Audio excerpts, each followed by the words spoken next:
புதிய அத்தியாயத்தை எழுத தயாராகிறது. ஆம், நாம் ஆவலுடன் எதிர்பார்த்து காத்து கொண்டிருந்த தருணம் தற்பொழுது நம் மாண்புமிகு தமிழ்நாடு முதலமைச்சர் அவர்கள் மூவர்ண கொடியை ஏற்றி வைத்து கொடி வணக்கம் செலுத்தி சிறப்பிப்பார்கள்.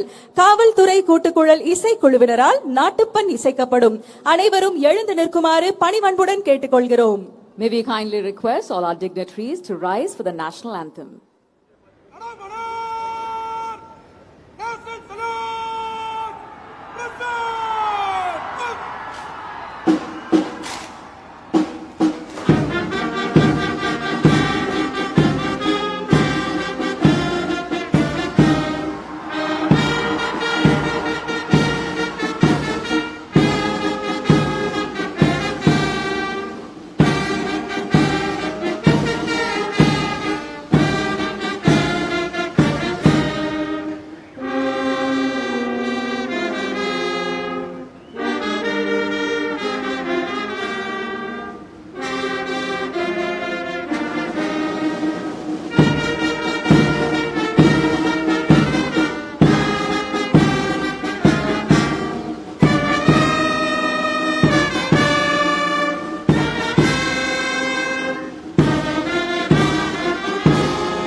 தாயின் மணிக்கொடி பாரீர், அதை தாழ்ந்து பணிந்து புகழ்ந்திட வாரீர்.